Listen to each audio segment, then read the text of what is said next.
Olá, seja sempre muito bem-vindo, bem-vinda a este canal que busca ser sempre interativo, participativo, diretamente de Dois Córregos, interior de São Paulo. Peço licença para falar com você, onde quer que você esteja me vendo. Vamos então ao e-mail de hoje. Antes, deixa eu falar para você, você já adquiriu o seu? Dor de Amor tem jeito, viu? Ó, claro que tem! Como sobreviver ao amor, suas reviravoltas e confusões sentimentais. Adquira o seu! Nas livrarias que vendem online, você encontra aqui na descrição do vídeo. E nas grandes livrarias físicas próximas a você, você também encontra. Dor de Amor tem jeito. Olá André, tudo bem? Tudo ótimo, minha querida, espero que com você também. Bom, primeiramente quero agradecer por estar sendo um amigo virtual muito bom. Me identifico com muitas das situações contadas nos vídeos, mas cada situação é uma situação, cada caso é um caso, e sinto necessidade de pedir sua ajuda com o meu caso. Não consigo resumir mais que isso, portanto me perdoe mesmo, mas a situação é barra. Lá vai. Vamos lá. Em 2012... eu tinha tantos anos, não vou especificar tanta idade assim, já está especificando o ano, então vamos tirar o detalhe da idade. Estava muito carente. Né? Quando a gente está carente, às vezes é um problema. Com autoestima baixa, carência, autoestima baixa. Triste porque ainda não tinha namorado, enquanto todas minhas amigas e colegas tinham e também não ficava com ninguém, era quase BV. BV não é o Banco Votorantim, é a Boca Virgem. Me sentia um mendigo, cujo ninguém quer a presença por perto, mesmo me cuidando, malhando, sendo aluna notável, inteligente e tal.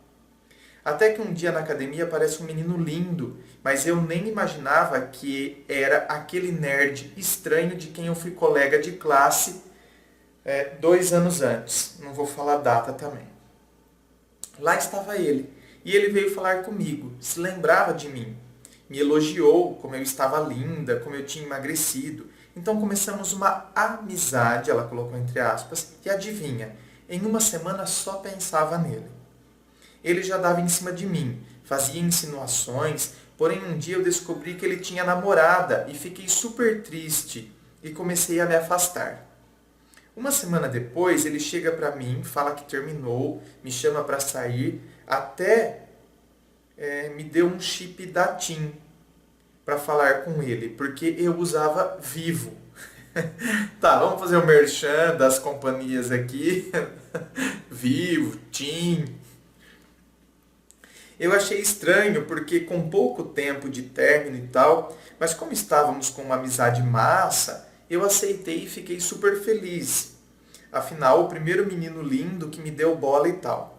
Até então, não sabia muito de sua vida. 2 semanas depois, ele me pediu um namoro. Eu estava em euforia. O mês passou e eu comecei a descobrir que a família dele era muito rica. Isso me deu muito medo e insegurança, principalmente das pessoas pensarem que eu estava com ele por interesse. Como éramos muito ativos na academia, treinávamos juntos, dieta juntos, ele sempre falava algo do meu corpo e eu sempre achei ele um deus grego.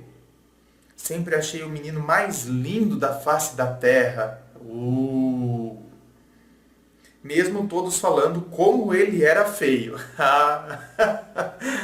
Ai, meu Deus, nada como um embelezador, né?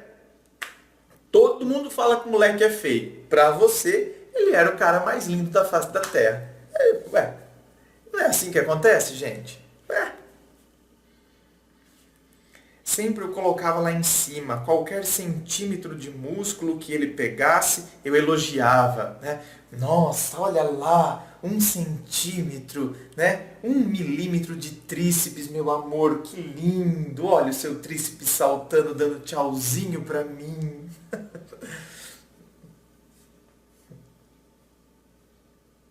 Eu cuidava dele como se cuida de uma joia rara. Em menos de 2 meses eu já estava totalmente entregue emocionalmente. Ele era o amor da minha vida, Pensar em perdê-lo me dava um ataque de pânico. Ele, porém, nunca foi lá essas coisas de namorado. Gritava comigo, menosprezava tudo que eu fazia. Como eu sempre gostei de ter conhecimento em várias áreas, sempre gostei de saber e ter uma boa vida escolar e acadêmica. Ele sempre tirava brincadeiras com isso, mas a criação dele nunca foi voltada para essa área. A família dele não terminou a escola, nem ele. Todos comerciantes sem estudo de fato. Tudo isso é importante para o produto final, não tem como cortar do e-mail. Ok. Passaram-se os meses. Perdi a virgindade com ele e ele havia me dito que também foi a primeira vez dele. Detalhe, a ex-namorada dele era uma vaca.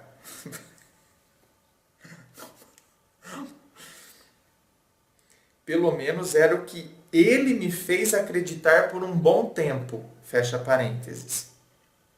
Foi lindo, foi com amor, com a pessoa... Tá, só porque a namorada dele era uma vaca, ele não perdeu a virgindade com ela.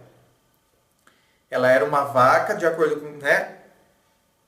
De acordo com a visão dele. E só por isso, quer dizer, ela era uma vaca, mas ele continuou namorando ela, e porque ela era uma vaca, ele não perdeu a virgindade com ela. Tá. Hein, Clô? Ô, Peixa, você que é vivida, tal, não sei o quê, como que soa essa história nos seus ouvidos piscianos? Como soa essa história nos seus ouvidos? Sabia que você... A Peixa não acreditou em uma vírgula dessa história aí, que ele não perdeu a virgindade com você, porque a outra era uma vaca, porque... Tá. Ok. A gente acredita. Porém, o verdadeiro eu dele estava aparecendo cada dia mais. Gritava, mandava eu tomar em certos lugares. Passava dias sem falar comigo se eu não falasse com ele. Quanto mais eu me dedicava a ele, menos ele se dedicava a mim. Você vê que coisa, não é? Olha lá, reciprocidade zero. A reciprocidade pressupõe-se que quanto mais eu dedico, mais eu recebo dedicação.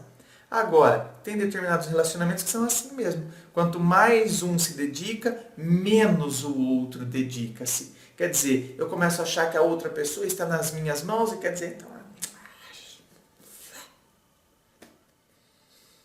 É aí que a gente precisa pôr a nossa postura, a nossa atitude e, sobretudo, o nosso amor próprio.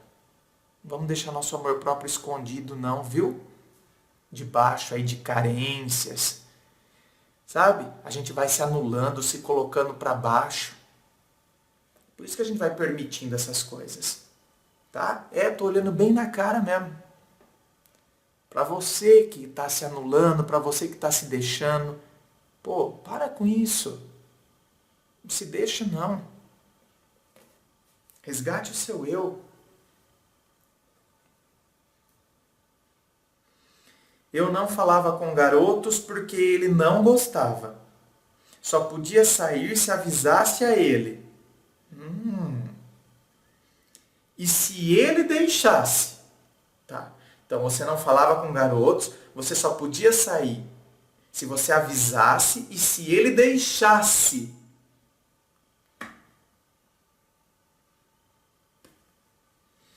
Porém, ele saía, nem me falava.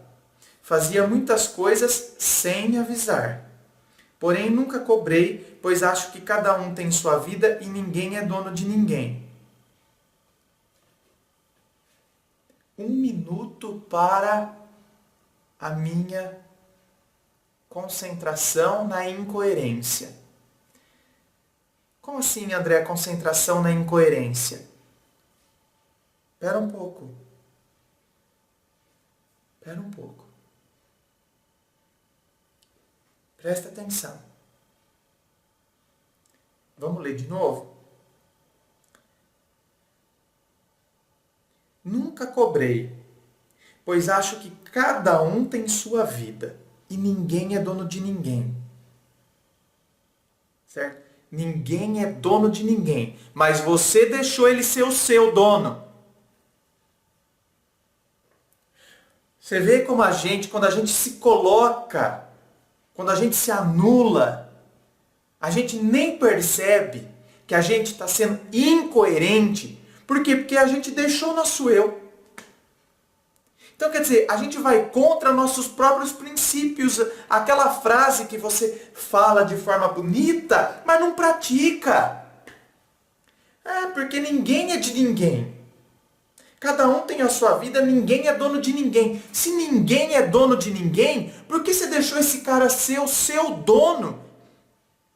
Ele que falava se você podia sair ou não. Você tinha que falar para ele se você ia sair. E ele tinha que falar se você podia sair. E como é que você vem me falar isso aqui então? Que ninguém é dono de ninguém?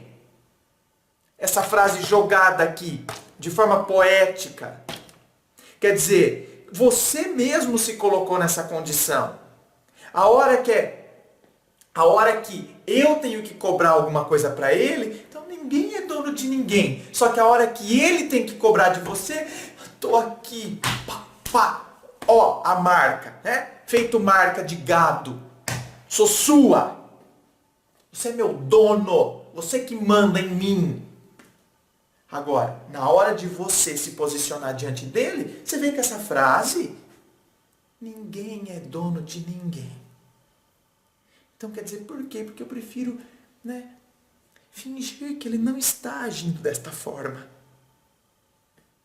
A gente cria teoria, sabe? Essas frases bonitas, poéticas, jogadas ao léu. Para quê? Para justificar as atitudes da outra pessoa. Porque a gente prefere não encarar como a pessoa age.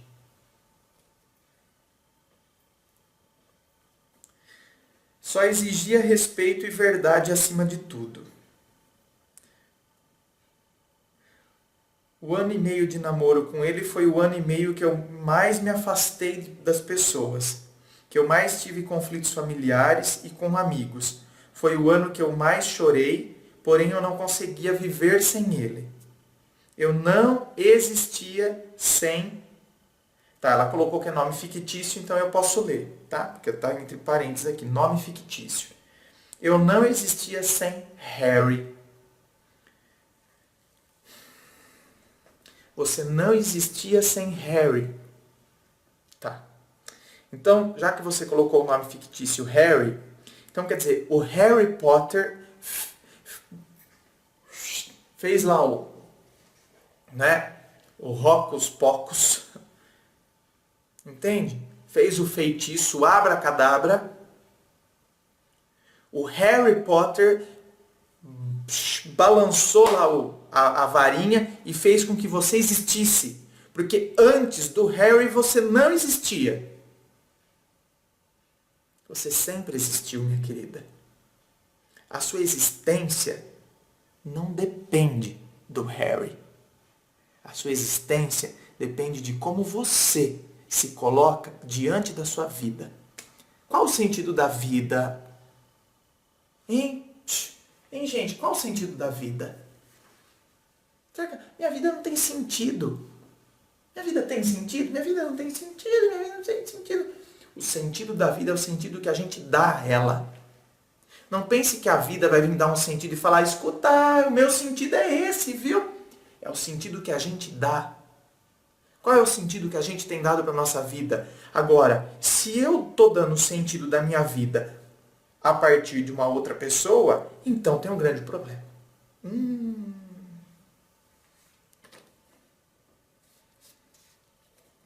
Me dedicava ao máximo àquele menino. Até comecei a ir mal na escola, quase não passo no vestibular e meu primeiro ano de faculdade foi uma merda. Mas minha vida era ele. Ai, me doeu o estômago agora. Nossa. Como assim?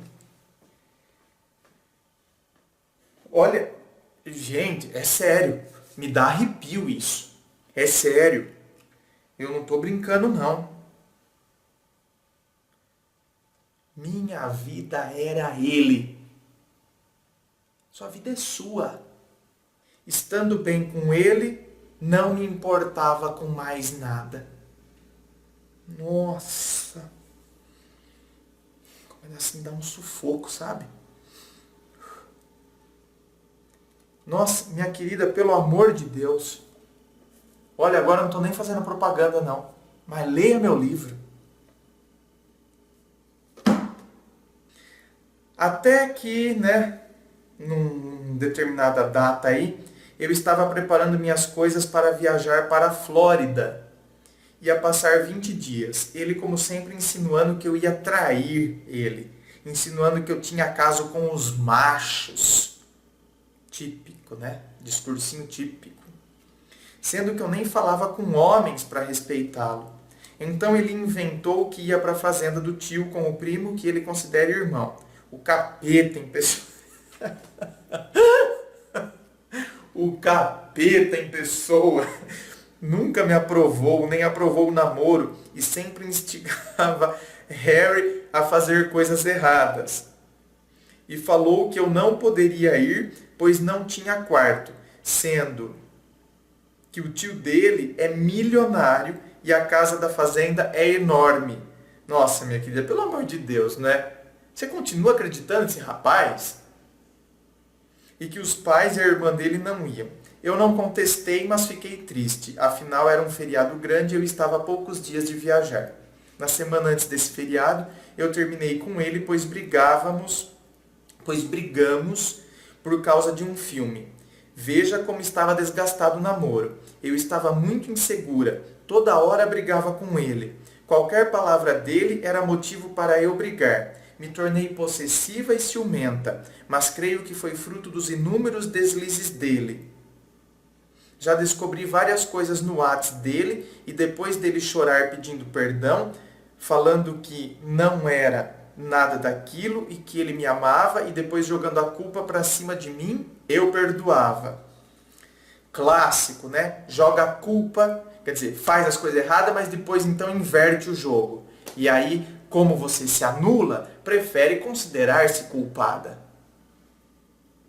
Ele pegou um taco de beisebol e ameaçou me bater por conta da briga do filme. Que isso? Que isso? Taco de beisebol? Por isso terminei. 2 dias depois, lá estava ele na minha casa para falar comigo e com minha mãe. Na verdade, com minha mãe, porque eu já tinha perdoado. O cara vem com um canhão, vem com uma bazuca, entendeu? Bota a bazuca, mira a bazuca em você e você perdoa.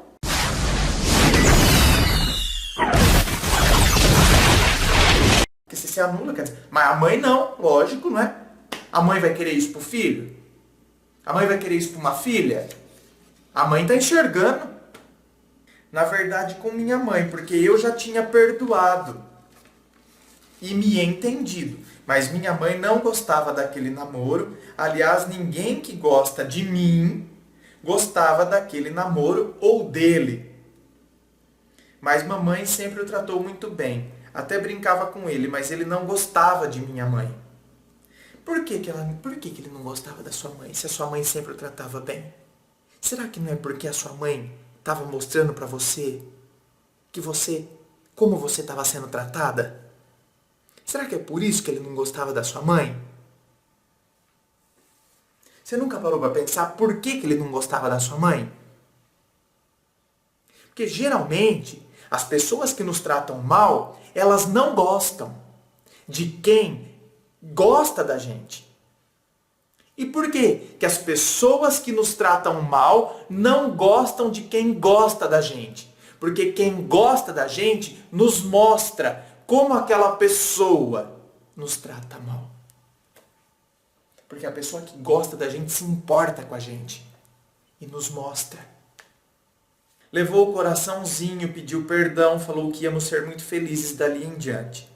Ele insistiu muito para não ir mais para tal fazenda. Muito angustiado, mas eu falei, vá, meu amor.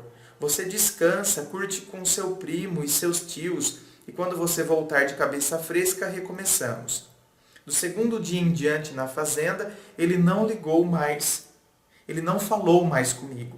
Só mandou uma mensagem quando chegou dizendo que chegou. Eu fiquei super feliz e insisti para ele vir me ver. Afinal, da minha casa para a dele eram apenas 2 minutos de carro. Depois de muito insistir e brigar, ele veio. Todo estranho, nem queria olhar na minha cara. Então, quando foi no meio da semana, terminamos. Meu mundo caiu. Estou inclusive chorando ao escrever isso. Eu queria morrer. Detalhe, no sábado eu tinha que viajar, o que foi a minha salvação contra a morte, contra a depressão. Passei 20 dias nos Estados Unidos e quando voltei fiquei em Brasília 2 meses com minha família. Toda hora eu me lembrava dele. Chorava, mas como estava com minhas tias, avó e primos, me distraía. Mas foi muito duro. Minha mãe ficou aqui com minha irmã pequena. Ligava para ele achando que ele estava mal. Chamou ele para ceiar com elas no Natal, no Ano Novo. Ligava para ele dizendo, vem para cá, você sabe que a gente gosta de você. Pode ficar aqui quando você quiser. Até um dia, uma semana depois que eu viajei, falaram para minha mãe que ele estava de mão dada com uma garota, uma semana após o término. Ela ligou para ele e perguntou se era verdade, porque ela queria me proteger. E eu saber disso seria uma dor inimaginável. Ele foi super grosso, me mandou mensagem com vários desaforos. Quando as li lá na Flórida, sem poder fazer nada, foi outra crise de depressão. Enfim, voltei ao Brasil, Brasília, e ele estava aqui em Aracaju. Virou outro Harry. Começou a beber todos os dias, cair na farra, largou a academia, passou 2 meses de loucura intensa. Mas sempre chegava a mensagem dele no meu celular, mensagens que alimentavam uma esperança de volta. Ele dizendo que estava com saudades, que quando eu chegasse em Aracaju, ele não ia saber como ia ser, que ele estava confuso e eu sem entender. Até que eu, desconfiada, perguntava sempre se ele estava namorando. Ele sempre negando e estava melhorando sem ele. Como ele me destruía, como o namoro era ruim para mim, bem assim falavam meus amigos. Voltei para Aracaju, depois de sair muito com minha prima em Brasília e chorar todas as vezes que estávamos nas baladas e barzinhos, depois de ser cantada, mas não conseguir ficar com ninguém, me guardando para o meu amor. Voltei e ele me ligou no mesmo dia. Fulana, chegou? Podemos nos ver? Avançando um pouco, nos encontramos, ele me beijou, choramos, pedimos perdão. Ah tá, você pediu perdão por quê? Do que você pediu perdão? O que você fez para ele? Dissemos o quanto nos amávamos e ele depois disso tudo me contou que estava namorando. Meu mundo caiu novamente. Depois de 1 mês de confusões, brigas, choros, encontros escondidos, minha mãe estava odiando ele, não me queria com ele e ele não queria que eu contasse as coisas para minha mãe, porque pois foi a campanha dela contra o namoro que destruiu o nosso... Ah, tá! Foi a campanha da sua mãe que destruiu o namoro, não foram as atitudes dele. Ah, meu. Ah, gente. Vai se catar, vai. Pelo amor de Deus, vai.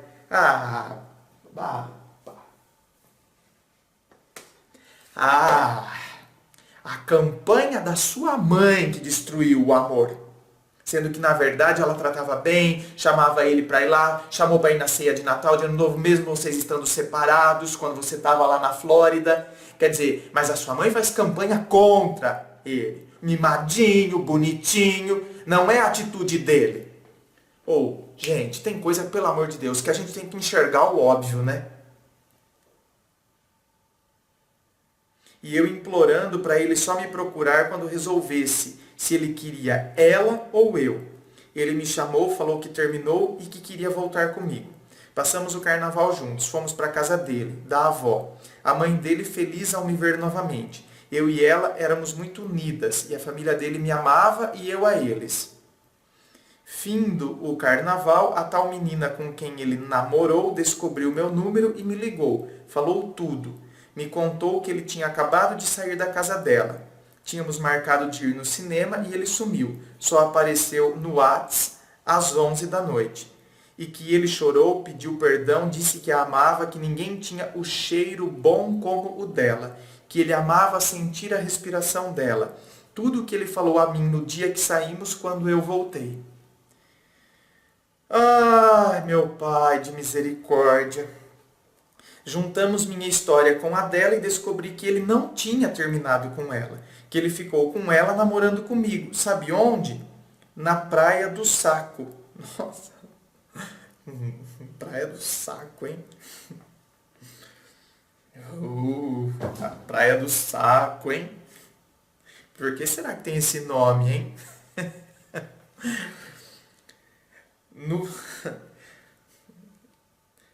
No feriado que ele foi para a fazenda, ou seja, mentiu e traiu.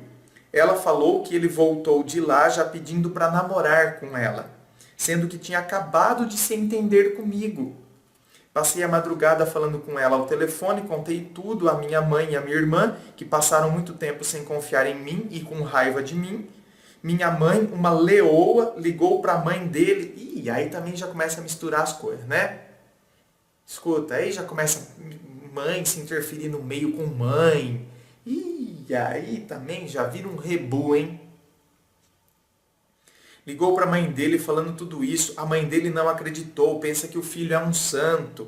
E eu também falei com ela. Bom, você também acredita, né? Você também acredita que ele é um santo? Que é todo mundo que faz as coisas erradas. Você não consegue enxergar que ele age desse jeito? A mãe dele hoje me odeia. A família dele também me odeia, porque acha que eu sabia de tudo e aceitei e ainda levei ele a trair a menina. Olha isso. Gente, tá entendendo? Tá entendendo? A capacidade de persuasão que algumas pessoas têm. Óbvio que eu esculhambei com ele e ele ficou chorando, dizendo que era mentira dela, que ela queria acabar com o nosso amor, que não tinha nenhum fundo de verdade, que ele foi apenas resolver de uma vez por todas com ela para ela deixar ele em paz. Outra vez meu mundo caiu porque eu acreditava nele. Mas não dava mais para reatar porque minha mãe não ia aceitar jamais, e muito menos a família dele. Ele deu desculpas à família e eu fiquei como a vilã da história. E já se passaram 4 meses e eu não consigo parar de falar nisso, parar de chorar por isso e parar de pensar nele. Ainda tivemos flashbacks depois disso, super escondidos, porque eu acreditava nele. Afinal, o meu menino não faria nada... Ah, pelo amor de Deus, hein? E depois você quer que a mãe dele não acredite nele. Olha o que você está dizendo. Eu acreditava nele. Afinal, o meu menino não faria nada daquilo. A gente não consegue enxergar. A gente não quer enxergar. E acha ruim porque a mãe acha que o filho é um santo. E você faz a mesma coisa.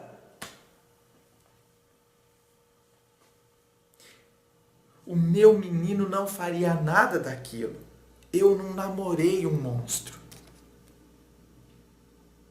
Minha querida.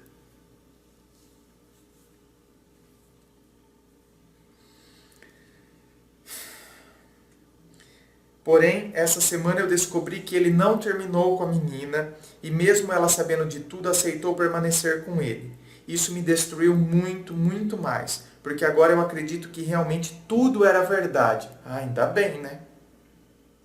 Senão ele não estava namorando com ela, já que ele xingou ela, disse que ela arruinou nossa vida e provavelmente xingou você. Tanto que a família dele odeia você por quê? À toa? Ou por causa da visão que ele passou de você para eles?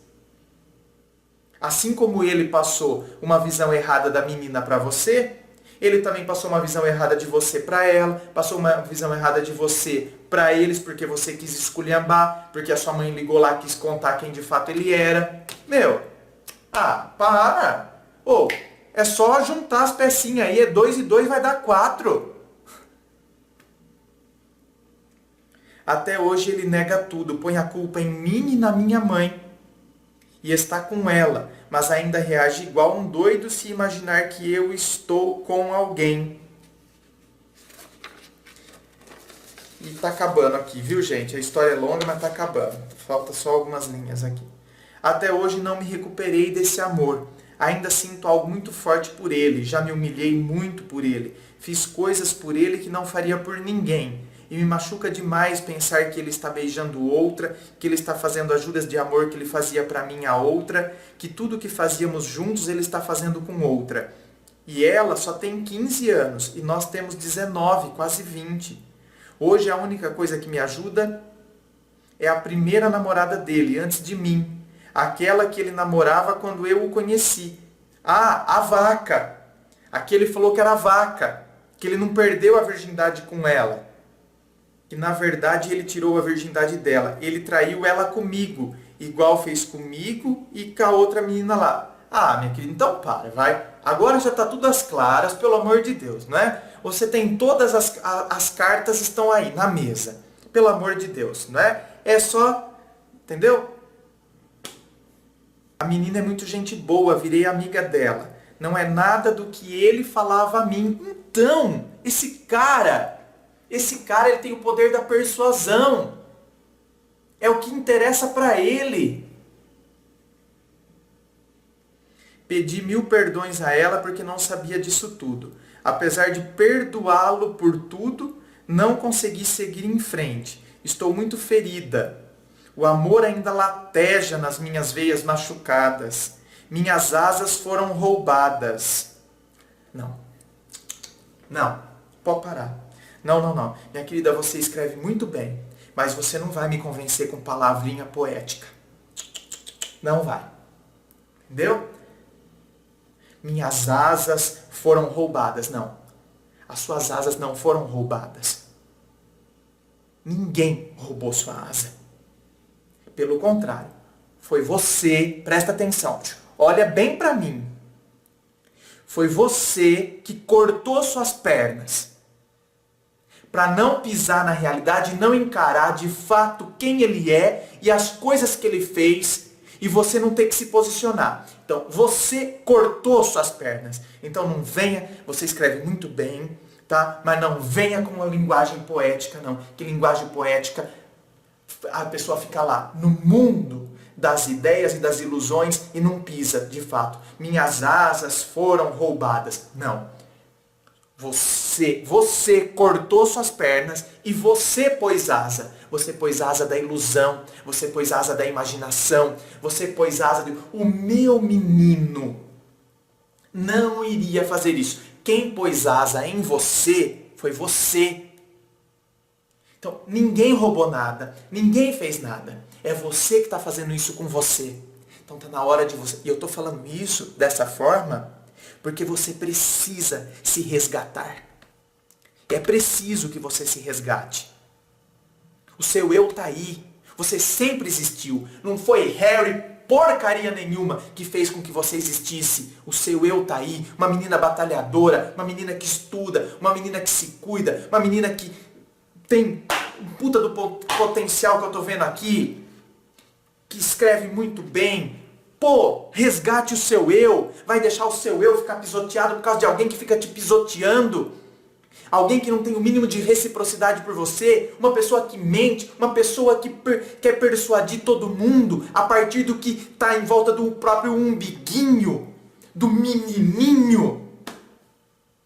Pelo amor de Deus, minha querida, você tem condições referenciais e teóricas para que você consiga enxergar a verdade. Então enxergue, pelo amor de Deus. Não coloque as asas, não. Entende? E fica flutuando na idealização de quem você gostaria que ele fosse, porque ele não é quem você gostaria que ele fosse. Encare quem ele é e não quem você gostaria que ele fosse. Coloca suas pernas de volta e pisa na realidade. Não arranque suas pernas. É a gente que coloca a asa na gente. Ninguém roubou nossas asas, não. É a gente que coloca a asa. A gente só não pode roubar nossas pernas.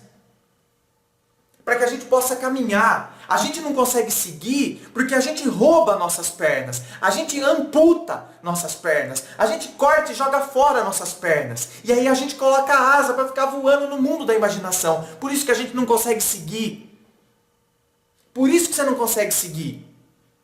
Não consigo curtir com os amigos, não consigo ficar em casa em paz, não consigo olhar para outros rapazes, porque ainda estou sendo assombrada pelo fantasma disso tudo. Tudo me lembra Harry. Já respondi então, né? Já está chato isso. E eu, mesmo sabendo de tudo, não consigo me livrar disso. Me ajude, por favor. Então, tá? Vamos lá? Ninguém roubou sua asa. Tá na hora de você cortar. Corta essa porra dessa asa. Entendeu? E coloca suas pernas no chão. Pezinho no chão. Encara de frente o que está acontecendo aí. Para de se iludir. O meu menino não ia fazer isso. Fez. Ele fez. Se a gente não encarar, ó lá.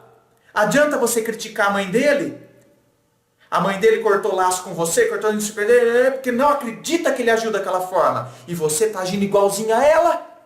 Então por que você está criticando ela? A gente se torna incoerente. Eu estou falando tudo isso, minha querida, juro. É no amor. Porque eu fico incomodado, não com você. Eu fico incomodado como tem pessoas que agem assim com as outras e conseguem convencê-las disso. Mas é porque a gente permite. Não permitamos isso, gente. E a gente só não vai permitir isso quando a gente se posicionar e quando a gente pisar na realidade e encarar. E se posicionar diante dela. Porque não tem como a gente se posicionar se a gente não encara. Não tem como. E aí a gente se liberta. Aí sim é libertação. Nada de asa. Não temos aqui para voar no mundo da imaginação. É perna. É caminhada. É passo a passo. É perna. Não é asa, não. A asa tem que ser roubada mesmo. Eu quero ser o cara que rouba a sua asa. Eu quero ser o cara que rouba sua asa. Eu gostaria de ser o cara que rouba sua asa. Que arranca sua asa e fala, escuta, pode descer, desce daí. Pisa no chão. Na realidade. Porque só quando a gente pisa na realidade é que a gente age. É que a gente se liberta. E como filósofo, eu gostaria que as pessoas se libertassem. Como filósofo, como ser humano. Porque todo mundo merece uma vida feliz. Todo mundo merece caminhar. Todo mundo merece seguir. Todo mundo merece ir à frente. Todo mundo merece deixar para trás. Sabe? Essas coisas que nos amarram e nos aprisionam. Faça isso. Ande, caminhe.